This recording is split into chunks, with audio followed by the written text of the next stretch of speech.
Welcome to Confessions of a Cyberpsychologist. Today I am chatting with Dr. Lee Hadlington about online safety and security. Lee is a senior lecturer in cyberpsychology and co-course leader for the MSc in cyberpsychology at Nottingham Trent University. Welcome, Lee. I'm so delighted to have you on board. Thank you, Caroline. Happy to be here. Lee, before we get chatting about the work you do and your research, can you tell me a little bit more about who you are, what you do, and what the pivot point was that sent you down the road of cyberpsychology? Yeah, I can do that. So, as you introduced me, I am Dr. Lee Hadlington. I am a cyberpsychologist at Nottingham Trent University.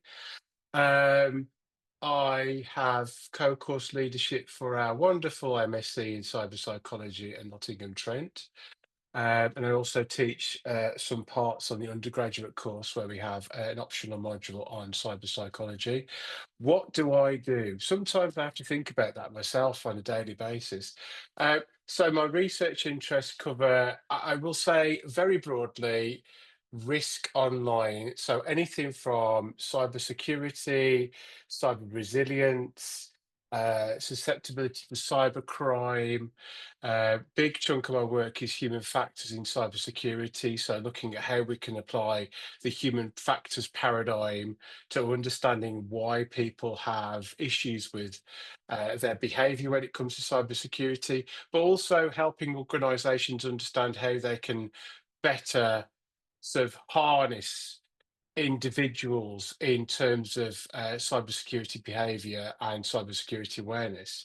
Um, my pivot point for setting me down the road on the path in cyber psychology is actually an interesting one because I actually just stumbled into it. I literally did stumble into it because I remember I was having I was at De Montfort University, and I just walked into a room where I probably shouldn't have been, and one of my colleagues was having a meeting with a group from the DSTL, Defence Science Technology Laboratories, and they were talking about cognitive processes online, and how we process information online. And my colleague sort of introduced me because I'd walked into the room and my area, and they said, "Oh, what could you contribute?" And it was like, "So, oh, actually, this is quite interesting." And that led to me being involved on a project with DSTL, which then led me to publishing my first paper on smart mobile phone addiction and cognitive failures, which was obviously really well received. And I started to think, well, actually, my background's in cognition and cognitive psychology. There's quite a dearth of research in the area on this, so maybe it's time for a change. So I changed, and I've not really looked back since.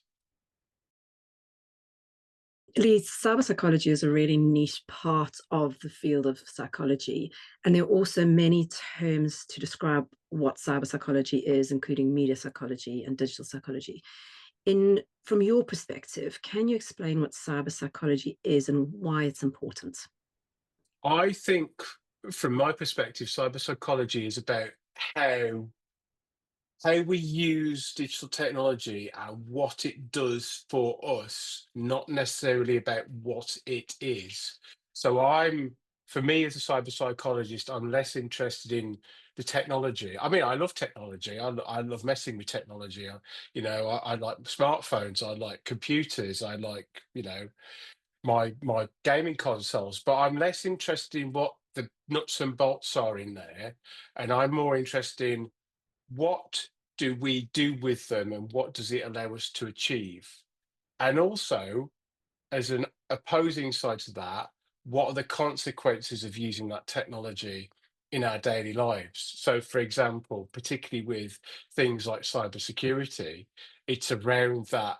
So, we need cybersecurity and we need people to be more cybersecurity aware, but then when we start to throw things at them like, for example, two-factor authentication or password creation is one of my key bugbears, anything like that. People just go, "Oh, I can't do it. I don't know what I'm doing."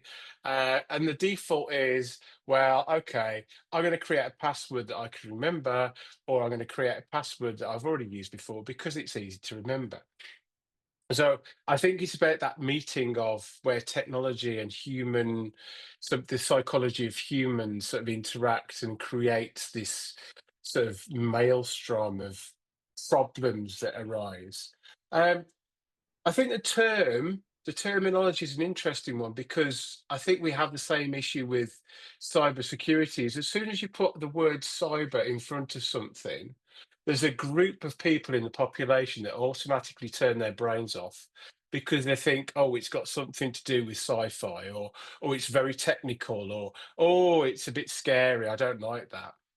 Um, I think sometimes cyber psychology has a slight identity crisis because you're right, there are different terms that are used across different avenues.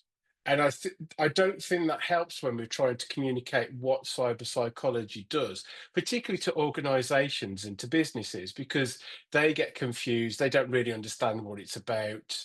Um, and I think it's, it's a missing link at the moment. And whereas before I thought, cyber psychology was a niche, I think it's actually expanding. I think it's expanding exponentially, particularly after COVID-19 and the pandemic, and people started to do a lot more things online. We've seen that cyber psychologists and links to people that have done usability experience from cyber psychology perspective. We're seeing their requirements or their needs being drawn upon a lot more. And you specialize in the psychology of online safety and security. So you've kind of touched on it already, but how is the psychology side of online security different from the protection side of online security?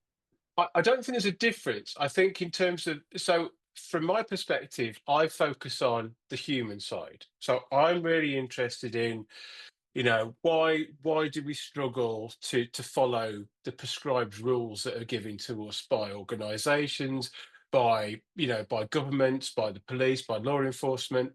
What are the barriers that we put into place that stop us doing that, and why don't we follow the advice? And also, what makes us more susceptible to cybercrime and being victimized online? And that can take many, many forms. What I don't get involved with is the technical side. And time again, I see a massive focus in the literature, in the marketing, about, oh, cybersecurity is about technical. You've got to be technical. And I think someone posted on LinkedIn last week about, oh, if you're not technical, you can't be in cybersecurity. And I think that's a massive underestimation. And what I will say is, you don't just have to be technical to be in cybersecurity. And if you don't have an understanding of, the ins and outs of why people are doing things in your organization, you're missing a massive leverage point. And also, you're being slightly ignorant. You're being slightly ignorant to the fact that, you know, oh, if technical interventions for cybersecurity and information security worked, we'd have no incidents in the area of cybersecurity. So for those people that say you have to be or must be technical to work in this area, I would say, okay, if that's the reasoning behind this, why are you still having people respond to phishing emails? Why are we still having incidents where people are being ransomwared through the fact that they've opened a phishing email? Why do people fall foul to social engineering? They're not technical aspects, they're psychological aspects. Exactly that. There are psychological aspects.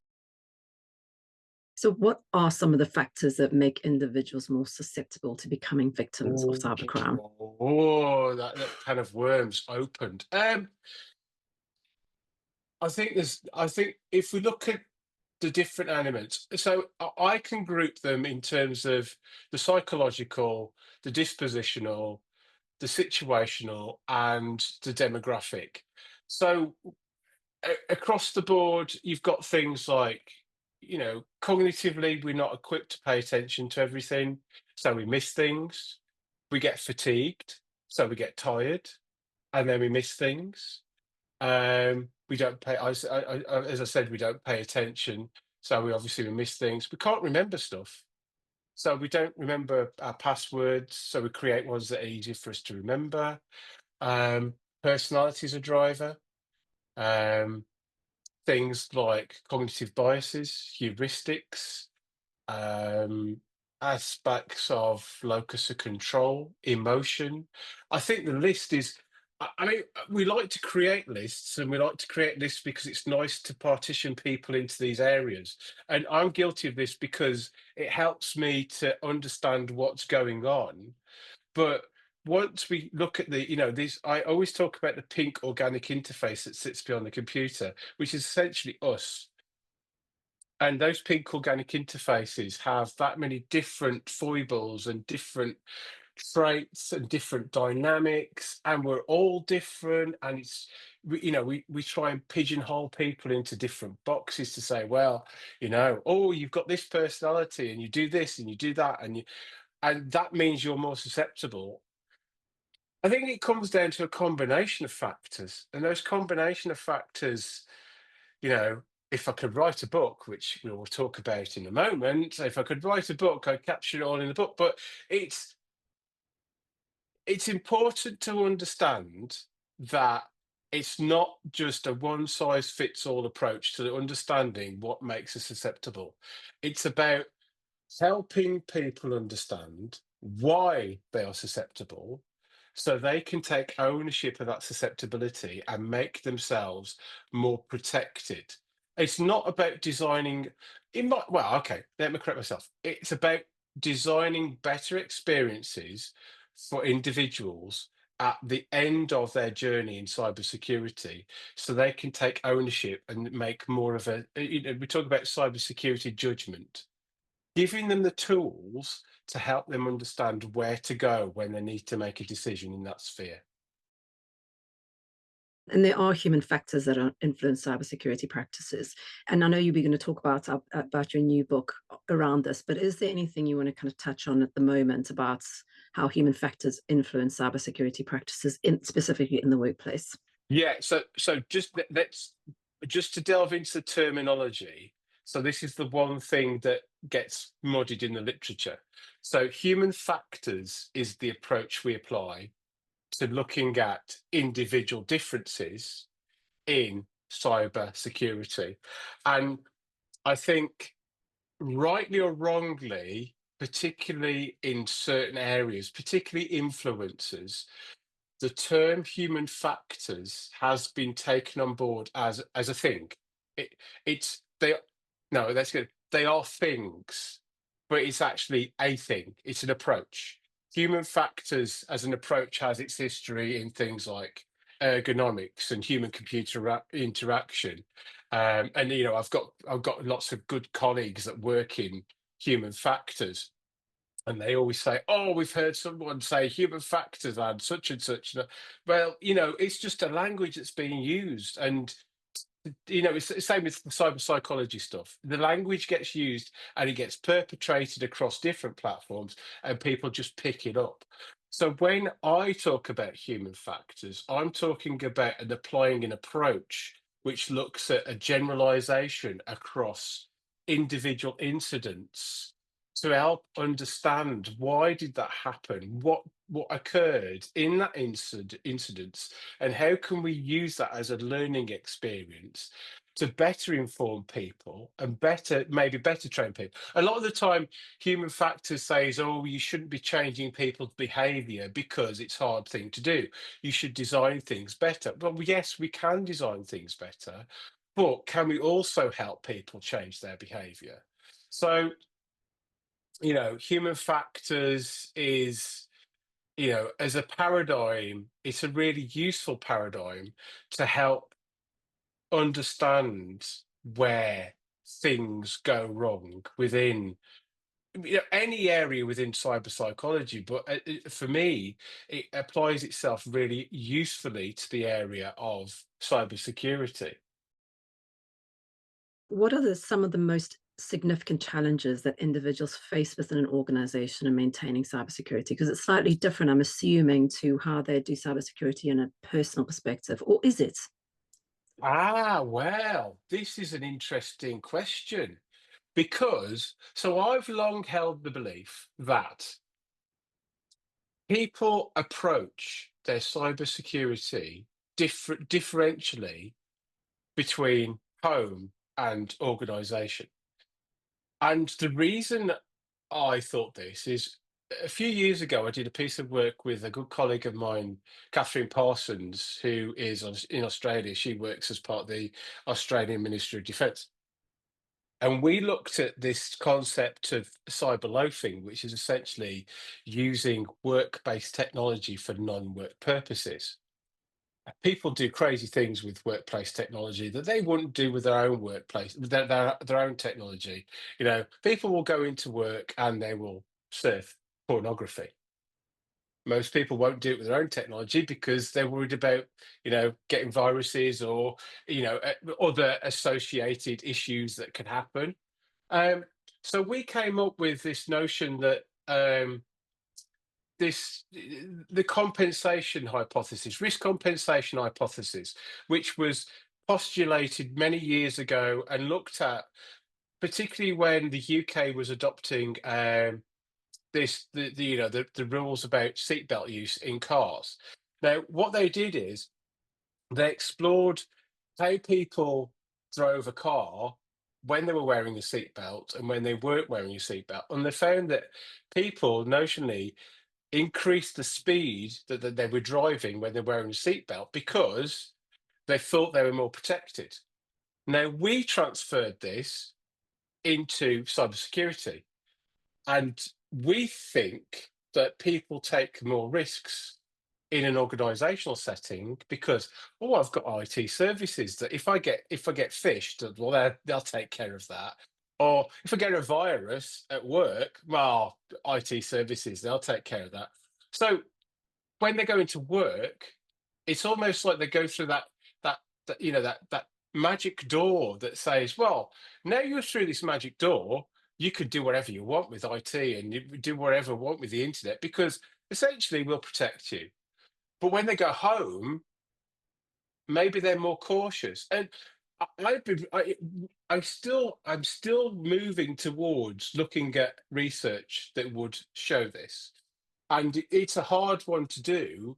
Um, but yeah, I think personally there is a notion that people do generate more risks when they go into work because they think they're more protected.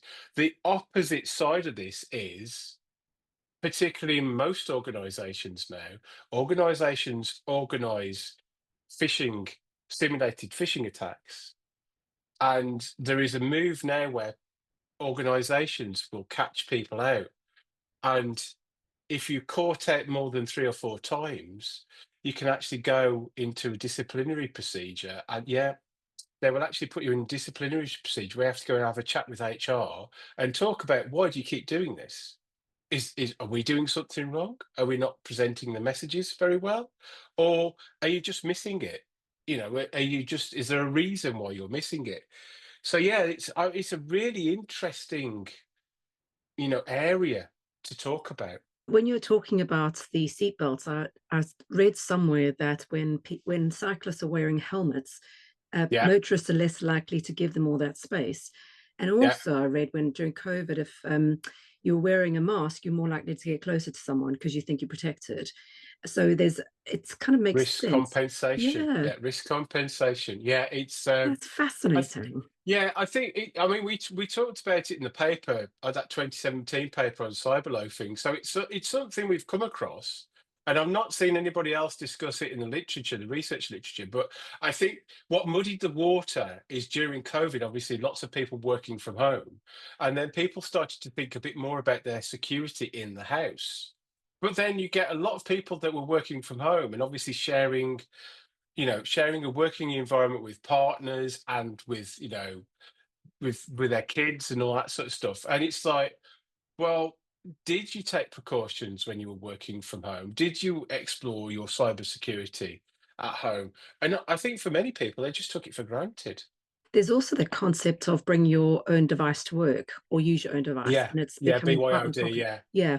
So do you think that also has an impact from a cognitive perspective of this is my stuff, so therefore I'm less likely to click on an email or more cognitively aware of potential phishing emails? I think maybe, but then people take their own devices into work and then use the Wi-Fi at work through. So are they carrying out the same amount of risks online through those profiles? And I think we talk about cognition, but there's other drivers, things like fear of missing out. People want to stay online. They want to keep abreast of information. I want to check my Facebook profile. I want to see who's liked my picture of my breakfast I put on this morning.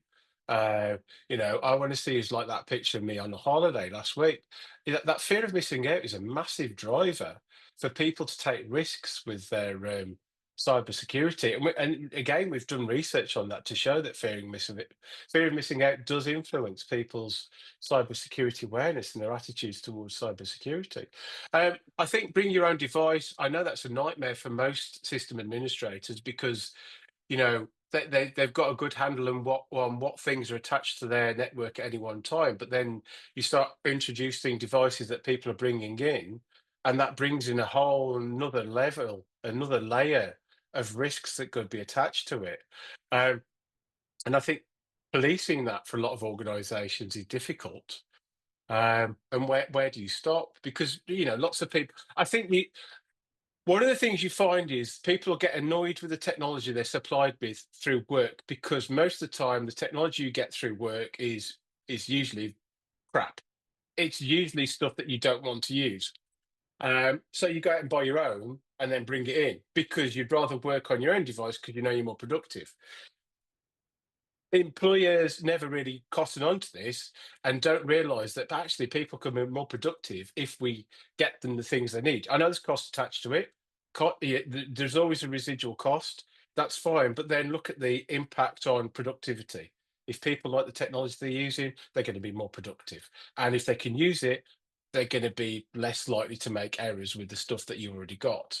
So, it's that catch-22. People like taking tablets into work. Tablets are a lot easier to carry around than laptops. Laptops are bulky. Um, tablets are easy to transport. And you can also do a lot more with tablets that you can't do with laptops. So yeah, so I don't know. It is another Yeah. one of those Yeah. And I think endless conundrums. Yeah, I think you're right with businesses that they don't look at the longer term profits in terms of increased productivity, Mm. but rather short term costs going to cost me more, so therefore I won't buy it. Where actually they'll earn so much more from the extra productivity. And the other thing I was thinking while you're chatting about that, one of the things I talk to people, especially businesses, about is not so much the fear of missing out, because that's a very personal thing, but the fear of missing something important. And that's what's keeping people online and keeping them checking their emails at 11 o'clock at night. Mm. And I wonder if that's also part of I why think they that's still, yeah. potentially. I think that- that's still fear of missing out because it's still mm, it's still I think we badge fear of missing out as a more of a social media thing, but fear of missing out can be, oh, you know, for example, academics, have I missed out on the fact I've had a paper accepted, or have I missed out on a really interesting email from someone, or you know, what else could crop up at 1 o'clock in the morning on Christmas Day that I might have missed out on? And I'm guilty of doing it as the next person. We like to be connected. We like to know what's going on, and then we strive to be disconnected. We strive to try and switch off. But yeah, I think fear of missing out is a big driver for a lot of people maybe taking risks with, being connected and staying online. yeah, I agree. And especially if you've got an urgent email coming through about you need to Mm, pay this invoice, it's that kind of fear that mm, I'm going to miss something and I'm going to get into trouble for it. mm. So it's a real tough one. Then let's chat about your recent or your book you've already written. And you did a PhD in cognitive psychology, and you've spoken Hmm. about your background in cognitive psychology and written a book called Cybercognition. In this book, you delve into the impact of digital technology on human cognition. What was your motivation for writing Cybercognition? So I think I talk about this in the start of the book because I remember going to just to make your podcast listeners aware. I hate going to London. It's my worst nightmare. I don't know what it is about the place. I come out in hives. Um, I won't use the tube. I won't use the tube. Won't go on the tube. If I have to get from point A to point B in London, I walk. Because number one, I get a chance to do people watching. I get to engage with the wonderful people of London. That's sarcasm, by the way. But I don't know what it is about the place. It just drives me nuts. But then I remember going to a research meeting with a colleague. I was back in it was 2015 or 2014, and I remember I was trapped with him on the tube in the height of summer. And I was trying to distract myself because I could feel the panic setting in.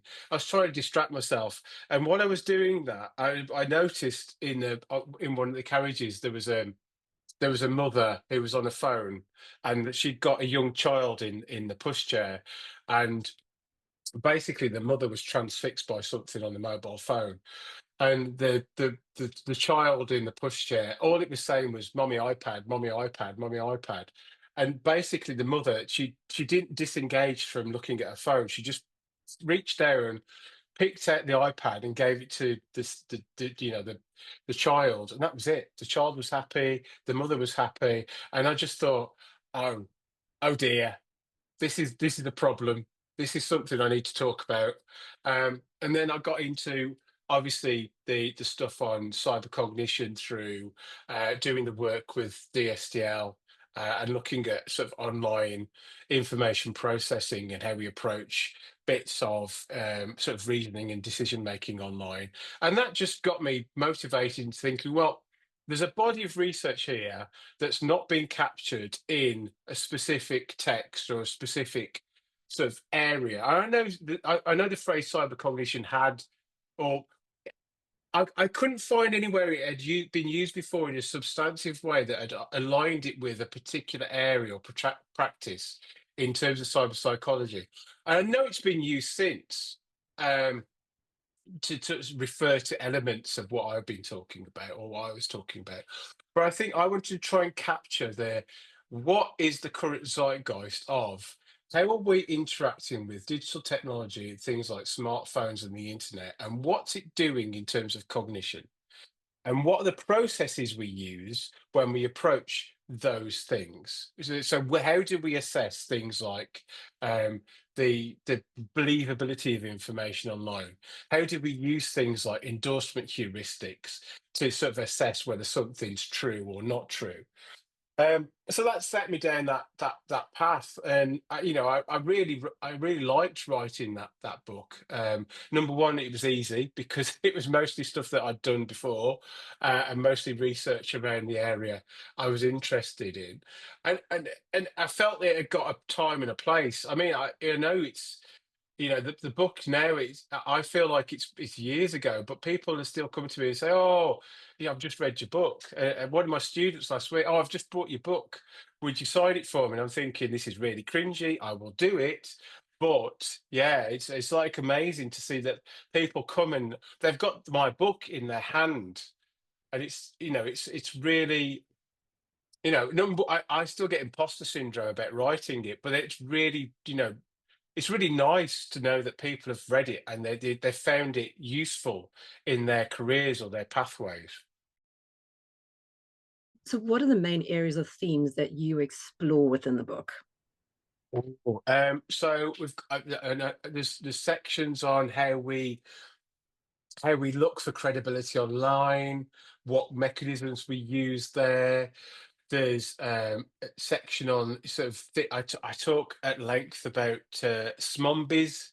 smartphone zombies and the way in which we can miss things when we're on our smartphones. I have wonderful, replete evidence of people doing this on a daily basis. Because I commute a lot, I see people using smartphones all the time.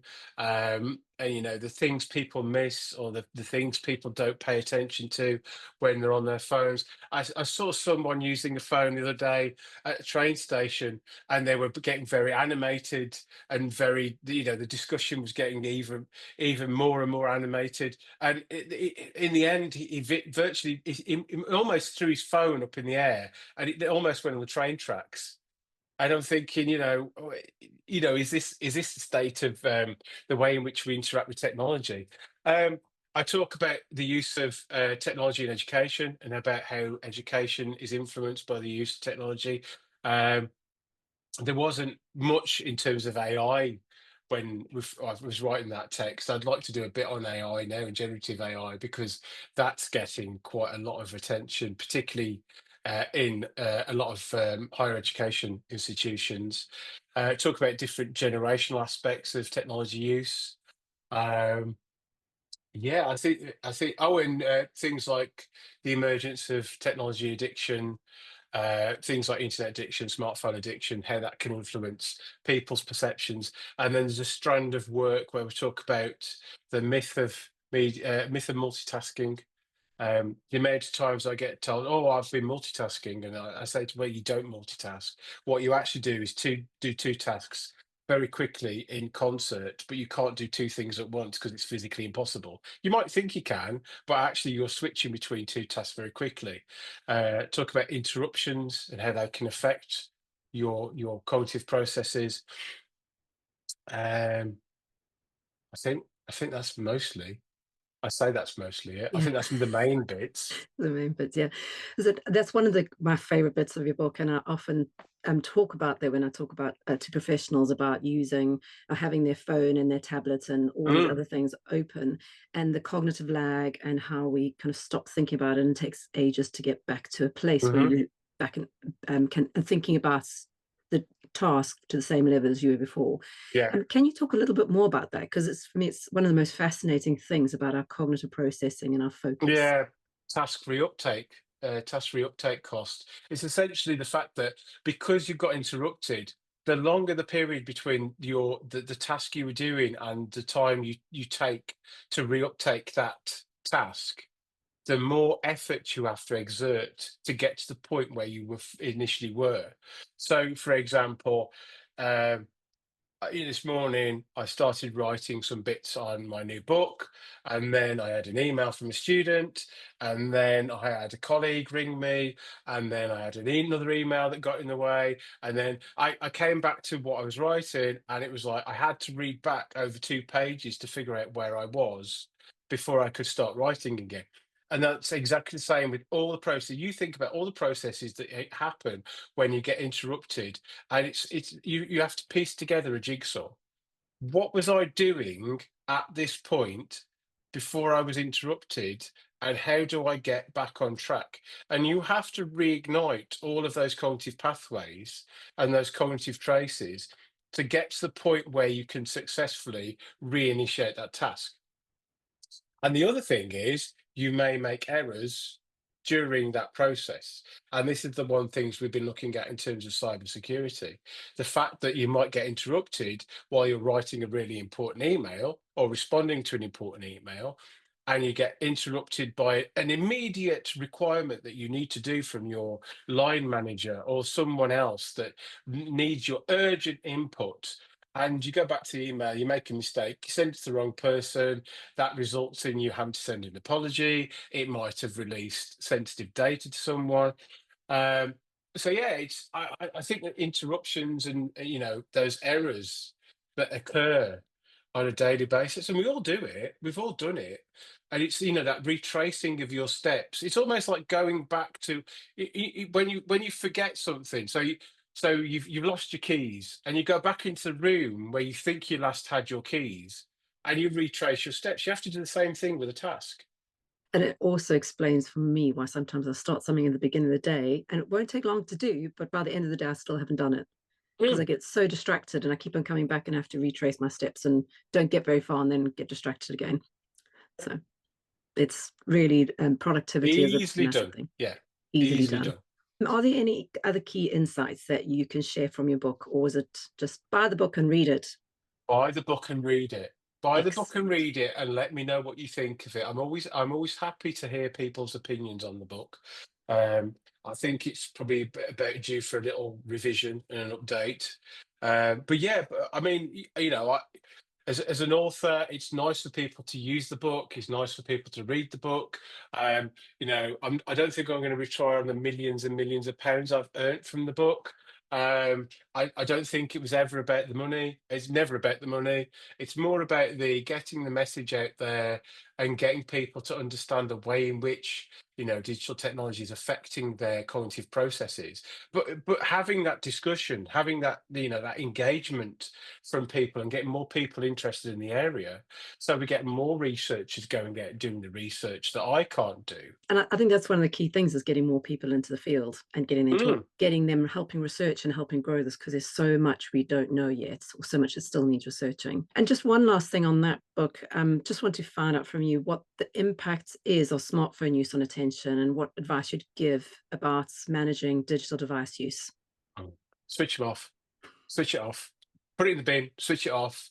Hide it in the desk. I think I think there's a variety of ways in which it can impact us, and obviously that one main one is the interruptions. We talk about a digital attentional economy, or the economy of attention, and all these notifications that we get bombarded with time and time again. And I can't remember the exact statistic, but there's a statistic out there. I think it's in the book that on average we interact with a notification on our phone within, it's a matter of seconds. And you think, well, if that's the case, then what happens to that task that I started before that interruption happened? And how much lost time have I got added up in terms of all the things that I've done instead of doing that thing? You know, we talk about that, that lost period of time, that lag again when you get interrupted. And smartphones, smart devices, I mean, they're useful, they're there for a reason.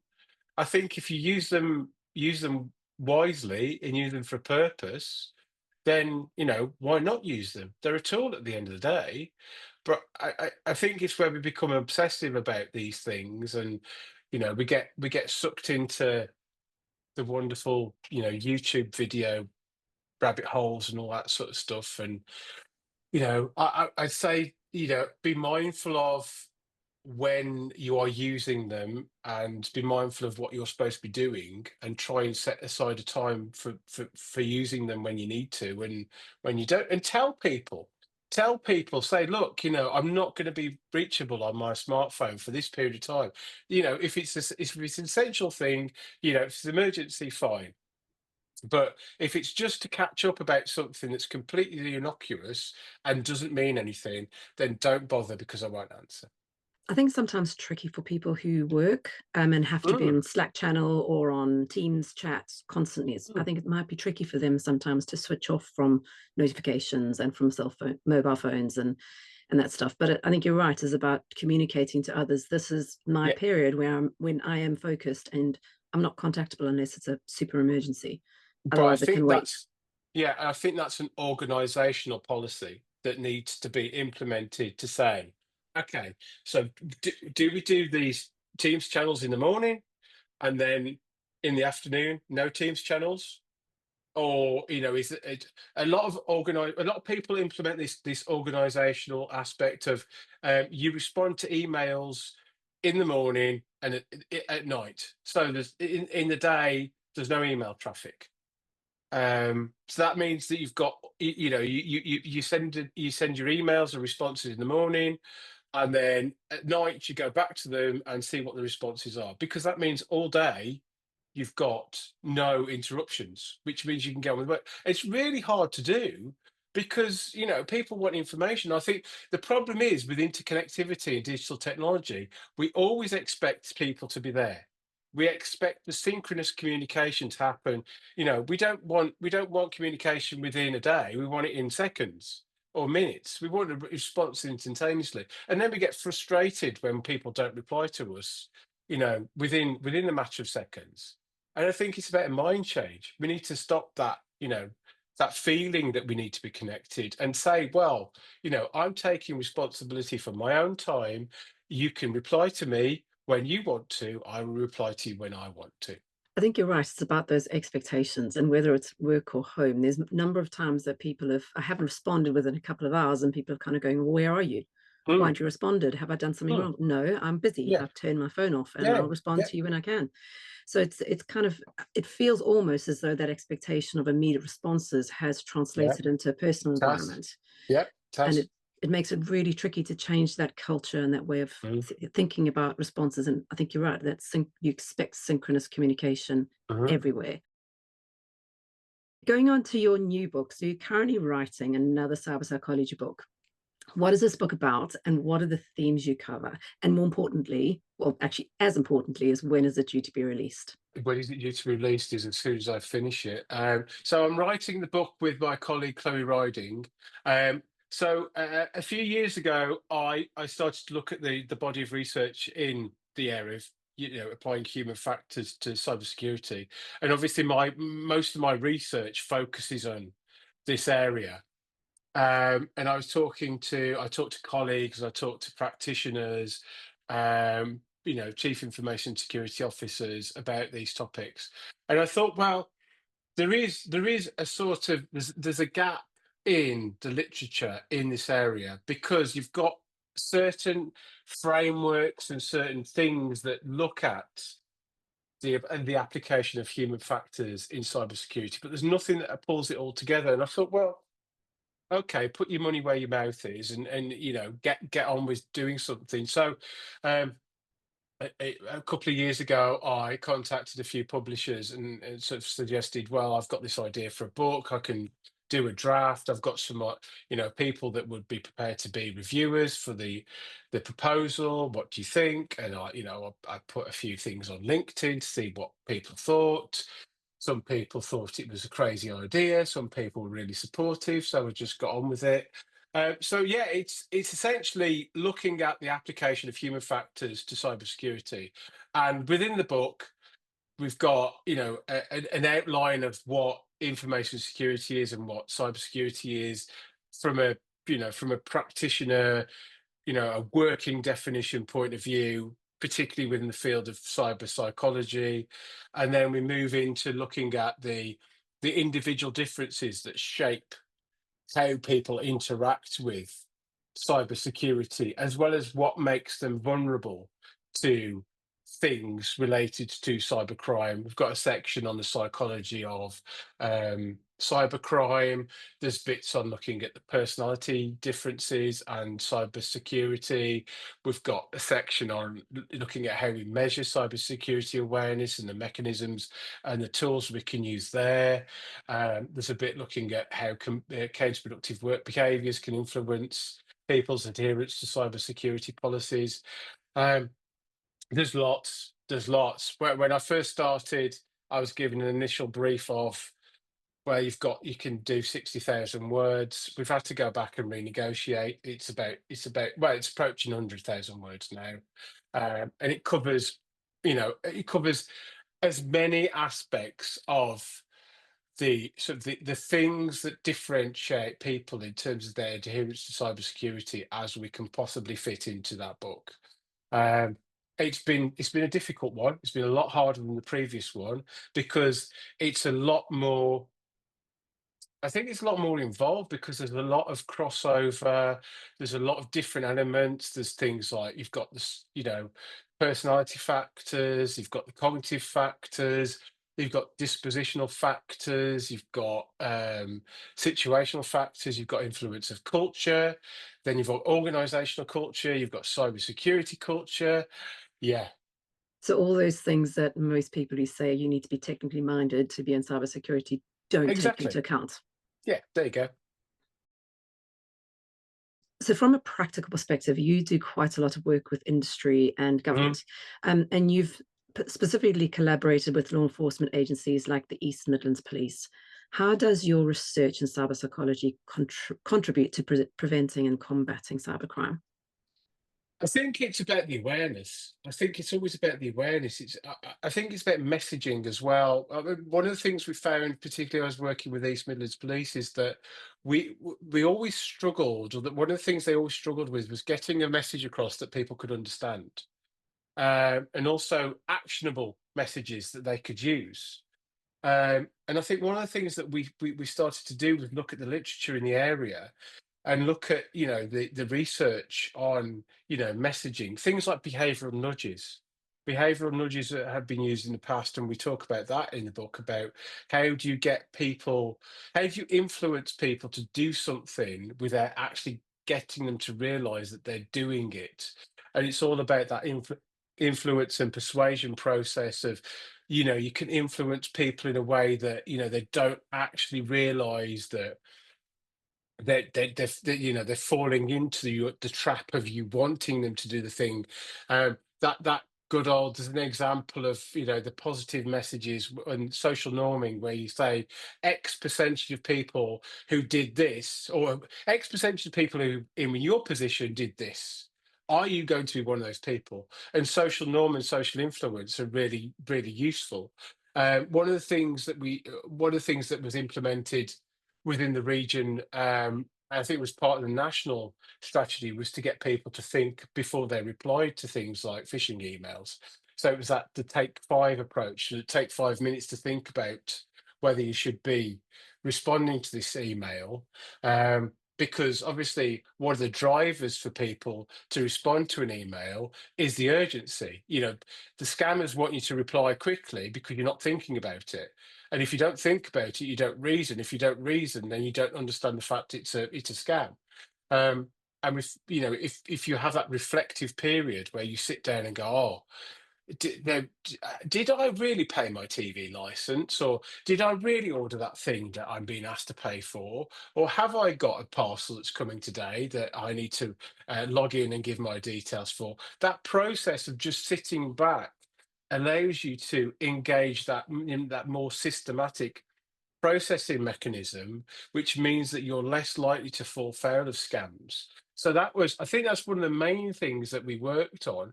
And then it's also looking at so the psychology of the victim. What happens to the victim? What's their pathway? What's their treatment? Um, I think we found that, particularly in discussions with law enforcement, this isn't to single any particular law enforcement agency out, is there's a lot of victim blaming that goes on when it comes to cybercrime. Um, we hear a lot when people say, "Oh, I'm being bullied online. I'm being bullied on Facebook," and one of the responses, "Well, come off Facebook." And it's like, well, you're then blaming the victim, not the perpetrator. Don't attack the victim, because what you're saying to them is, stop what you do on your normal daily activities, and let the cyber criminal, or the person that's bullying you, win. Whereas what we say is, well, no, surely you should give him their better advice about, well, have you thought about restricting your privacy? Have you, blocked the people that are, being problematic? Have you restricted the amount of information you're putting online? So that's come across quite. And we actually produced. I think there's a book chapter we produced on that with two colleagues, about, that we had a quote from one of the police saying, "Why don't you just block them?" And it's about, well, yes, you can do that, but then it's more in depth than that, because people are getting, they don't know the the the similarity I always draw with this is, you hear this a lot when people are, victims of sexual abuse, sexual harassment, is, oh, they were asking for it. And it's that same notion that people that go online and engage in social media, oh, they were asking for it because they're not. No, they're not. They don't go out with a sticker on them saying, I want to be harassed or I want to be bullied. They're going out because they want to connect with their friends, they want to engage with the wider community, they want to discuss things with the wider community, and you're reining in their enjoyment of that, that facilitative aspect of being online. And I think that's one of the things that we find with a lot of law enforcement is they just don't understand. They don't have the expertise to understand that is a process that people engage in. When you're talking about that originally, I was thinking it's similar to those who've been raped. It's like you shouldn't have worn Mm, short skirts. You shouldn't have got yeah, yourself in this yeah. situation. And No. it's and I guess in some ways it's like helping people understand how not to get into that situation rather Mm, than you it's your fault. They mm. say they may still get into that situation, but at least they've got some tools and hints and tips of how to get out of it, how to avoid it. Yeah, So and it's definitely about signposting. I think that's one of the things that we struggle with when it comes to cybersecurity and cybercrime is that the signposts for help for people, they're not great. They're not great at all.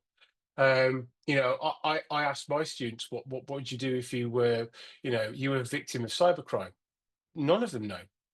None of them know where to go to report it. They won't. Oh, do I report it to the police?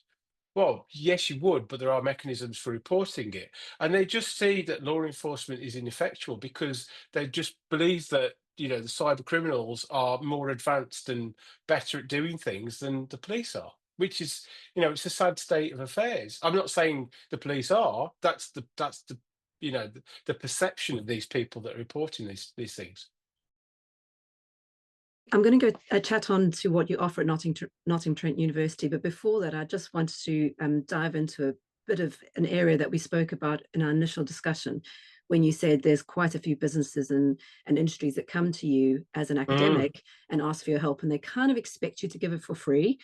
But that's not really how you operate when you do projects and work with industry or with governments. So can you talk a little bit more about that? Yeah, so I think there's always a misnomer that academics are just we're a free resource for people to dip into, and we give our advice for free, and it's we. I always feel a bit disingenuous when I have to mention things like, "Oh, we might need a budget for this." I think for me, it's about the expectancy of expertise. I wouldn't go to I wouldn't go to someone who was a psychiatrist and expect them to give their time for free, or an expert in a particular field. Like I wouldn't go to an architect and say, "Oh, would you mind designing me this because I want to build a new house." You have to pay for it. Um, and I'm not saying I'm not saying if you want to talk to me, you have to pay me by the minute. I'm saying if you want to, as an academic who's got expertise in a practical application of cyber psychology to a very important field, I'm more than happy to talk to anybody about it. And if you want to do research collaboration, and if you want to get on board and you want advice and you want consultancy, there's a payment, there's a payment process, and that payment isn't so I can go off and have a sunny time in the Bahamas. It's about us having that external income to show that our expertise is required, but also the university at the end of the day is a business. And businesses need to make money, and businesses make money off the expertise of their academics. Um, and that is the process we have to engage in. And like I said, I'm always happy to have discussions with people around these sort of areas. But when we have these discussions, organisations have to be aware that there is, a residual cost that has to be passed on at some point when we get into the planning and facilitation stages of those projects. But also, you are an academic and you do lectures and you Mm, co-lead a whole course. So if you're doing something mm. practical, it takes away from the time that you would Yeah. otherwise spend with students and in Exactly. lectures. Yeah, yeah. At the end of the day, academics are primarily my job is to teach. So anything that takes me away from my lovely students and me teaching my wonderful cyber psychology students, there has to be checks and balances.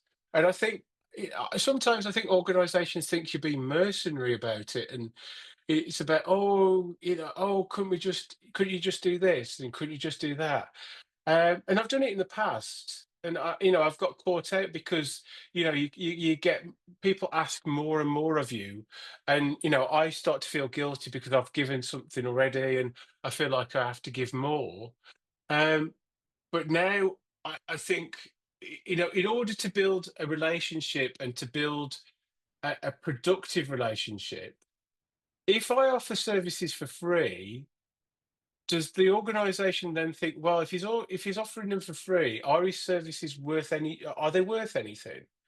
Whereas if you attach a payment to them, you start to get a little bit more respect. And also, um, you know, you start to see more benefits from doing those things. And obviously there's outputs to this because, you know, from the work you get things like reports, you can get a documentation that can be used in later, advertising material.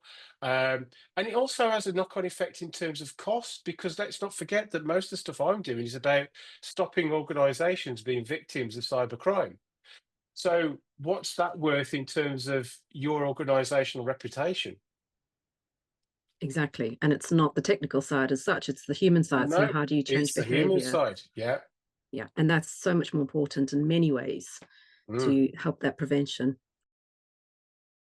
The courses that you offer at Nottingham Trent University in cyberpsychology, you've got an undergrad options and you've got an MSc Yeah. options. Can you? So yeah, as part of the undergraduate course in the final year, there's an optional module on cyberpsychology, which is well attended, as we have a lot of lovely students that come onto that.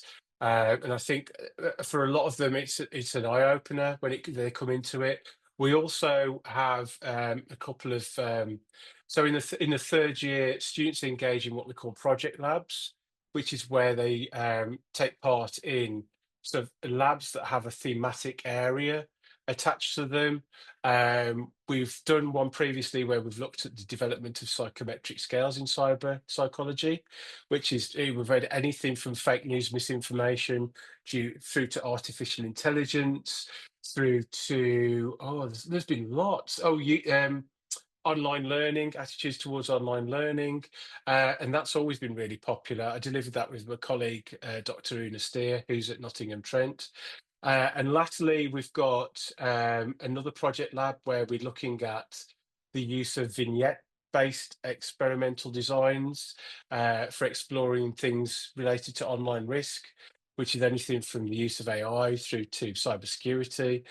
Um, and then the master's offering is a one-year course um, in MSc, which I'm course course lead with Chloe Riding. Um, that has been running now for, I want to say, it's got to be nearly 7 years. It was running well before I joined NTU, and it was sort of, I think, the brainchild of Daria Kuss and Dr. Professor Mark Griffiths. Sorry, Mark. He was my mentor. So yeah, it grew off the back of their expertise, and then we've got other people that teach on that course within the department. But yeah, it's a year-long course. We have lots of students who join that, lots of international students, lots of local grown students, cover anything and everything on the course, from the areas I teach on human factors and cybersecurity, online deviance, online sexual offending, the psychology of personality online. There's aspects of digital cyberspace, um, radicalization online, online banter, cyberbullying, cyber aggression. There's the psychology of applied digital technology. We have a bespoke practice module where people go in and we do consultants reports based around a cyber psychology related issue or topic. We have input from industry who they feed into some of the scenarios that we talk about. We've had guest talks from lots of organisations on particular areas related to cyber psychology. It's a very much even though there's lots of theoretical stuff, it's very much based around a sort of a practitioner, the notion of it being a practical application of cyber psychology research. And we do have a lot of people that have come in from industry, particularly from cybersecurity and user design, that have come in and use the research to help them understand what they're doing. And a lot of our graduates then go on to do research and positions in those areas. And we've got a lot of high-profile graduates that have gone to do things in cyber psychology, cybersecurity, sort of user design experience. That's very cool. So it's a taught master's with a dissertation at the end as the Taught masters final. with a dissertation. Yeah, it's face to face, based in Nottingham. So you get to speak to lovely me and my colleagues. Yeah, dissertation, which you get assigned a supervisor at the end of term two, and you talk to your supervisor about your ideas for your dissertation. And the students are currently going through that process now, and chatting about their ideas, and there's lots of wonderful ideas that come out of those discussions. And we always encourage our students to think about going on to publish their work as well. What skills do you think are essential for students who want to enter this field of cyber psychology?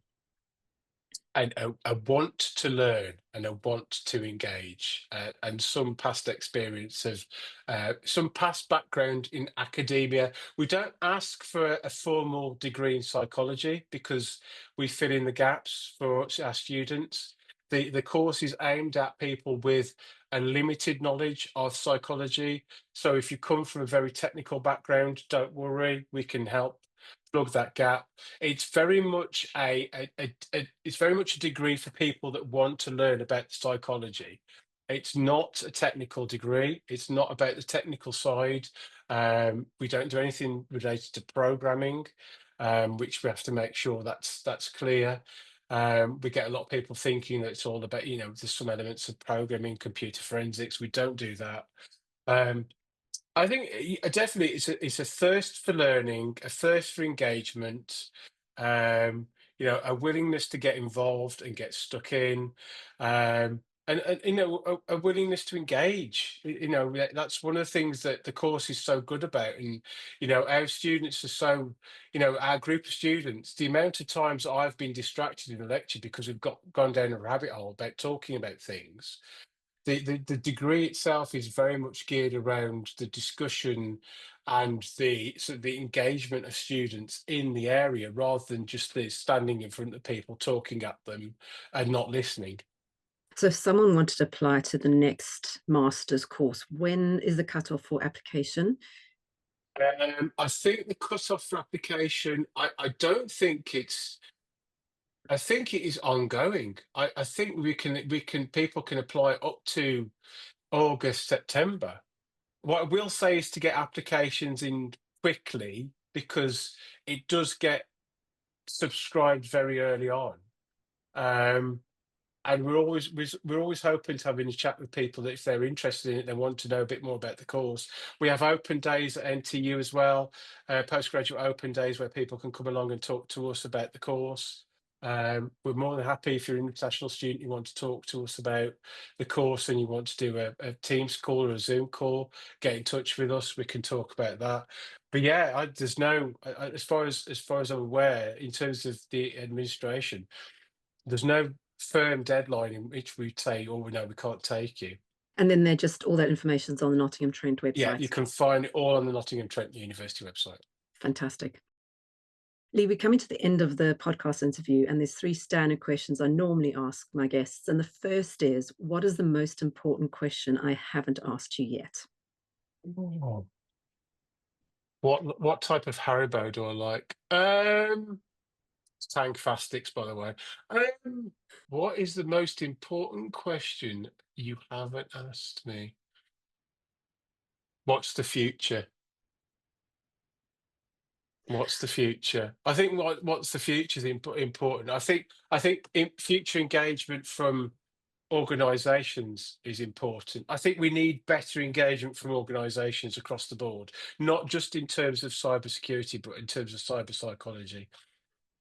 And also, organizations feeding into that next generation of cyber psychologists in a way that looks at what skills are they missing in terms of their digital infrastructure, and how can we shape the next lot of graduates in a way that allows them to then utilize those resources or utilize their skills in a way that allows businesses to grow and to, expand things like end user experiences, customer experiences, um, generating customer metrics. There's a raft of ways in which cyber psychology can help people in organization. I think that's what we need to do for the future.